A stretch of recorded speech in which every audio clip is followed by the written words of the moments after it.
What's up, guys? This is Brendin from B's Music Shop at NAMM 2022. We've got Michael Sankey here. Sankey here.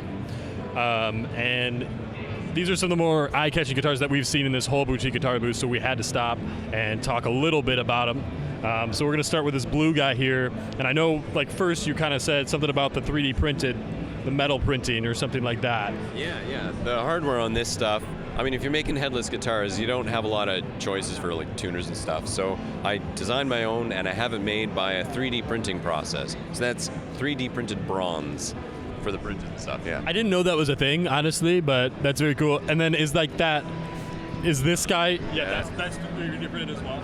Yeah. Looks like we've got, as far as the fretboard material, looks very red. Well, it's not just the fretboard, it's the whole neck. This is just a single solid piece of cocobolo rosewood.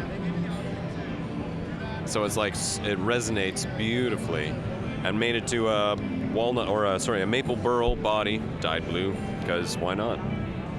I'm sure you've gotten this a couple times, at least at this show before, but like, well, we'll get to this next one, but these have a very like rock quality or something like that, like mineral quality. They look like they're not necessarily wood, which is totally cool, but we'll go to this guy. This guy seems to be sold already. Yeah. Don't touch. Don't touch. This guy is like it's like a headless full hollow though. It's, well, would call them an acoustic arch top guitar. So yeah, the top is carved out of a thicker piece of wood, like a violin or a cello would be. Gives it a different kind of tone. It looks neat, but yeah, it's headless and multi-scale, and tuners it down here. So that's a bit of a weird one. It's probably unbelievably light, yeah? It is for an archtop guitar, because usually, like those old classic Gibson L5s or whatever, they're big beasts. And the idea behind this is that it's much more compact and light and easy to play. Yeah. It does not surprise me like that one's like sold, you know what I mean? Like it's perfect. It's perfect for what it is, it's perfect. Then this guy, this is like the more rocks I was talking about right here. Yeah. Well, this is not rock at all. It's actually quite light. This is a redwood burl that was reclaimed from an old logging site in Northern California. And it's just, it's got this incredible grain pattern to it. But when I got it, it started developing these cracks as it dried, and I was just heartbroken because it's such a beautiful piece of wood.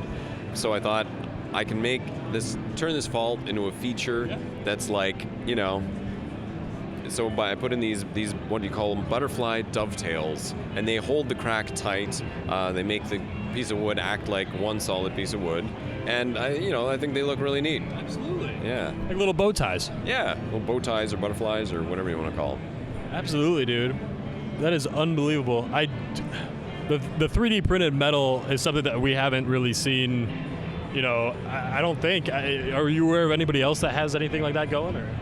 I don't think anybody else has. I'm pretty sure I'm the first person who actually used 3D printed metal hardware on a guitar, as far as I know. You heard it here first then. First 3D printed metal guitars. That's awesome, dude. Well, we appreciate it, man. This is a really cool booth. And do you have anything else you want to say as far as like your mantra for your company here? Well, the company is really a company. It's just a guy, Just a guy. Yeah, I build guitars myself one at a time, and each one is like, it's a one-of-a-kind thing. Each guitar, if you get one of these guitars, there will never be another one like it, and you're assured of having something that's just that. Very cool, man. I super appreciate it, man. That was awesome.